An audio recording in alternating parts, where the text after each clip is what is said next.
We just left Uganda, and one of the nurses that was on our team woke me up. She goes, "Hey, there's a gentleman. He's diaphoretic, means like he's sweating and having chest pain." And I asked him if it's from 0 to 10, 10 being the most intense pain he had in his life. He said 10. So on medical missions, I take a personal bag where I put all the medications that I need for not only for myself, but for the team that I'm with. Basically everything we needed on the plane. So the pilot asked me if we would divert when we were above the Mediterranean, but I was like, no, I think we can just make it. If anything changes, I'll let you know. Because by that time, the patient was chest pain free. So we continued going. We landed in Amsterdam safely. OSU alumnus Dr. Trad made headlines in the spring for his high-flying medical care. But that is only part of his story. Well, I was born in Beirut during Civil War. My mom was a stay-at-home mom. She raised all of us after my father passed away when I was 9 years old. After that, I came to the United States when I was 15 years old. Came to OSU because both of my brothers were studying there.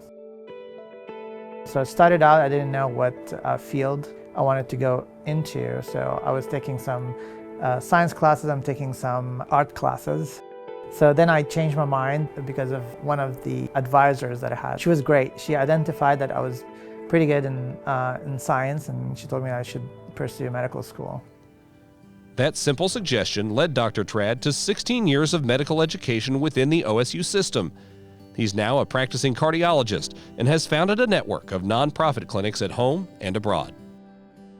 When I graduated from fellowship, it was literally the week after that I started Cura. So in my mind, I wanted to create a nonprofit that was purely humanitarian, where you can go there and have a checkup. And that's where the biggest impact can be actually, is for chronic ailments.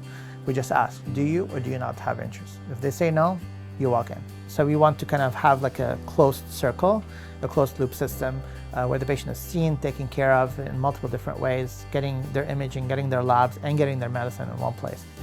Back in 2020, we met this boy, and after listening to him, I heard a very bad murmur. We did an ultrasound, he had a massive hole in his heart.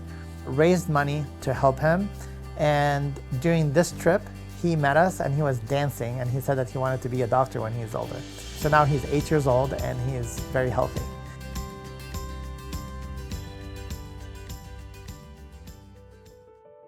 Cura the World now has clinics in 5 countries and counting, including one here in Oklahoma, a place Dr. Trad happily calls home.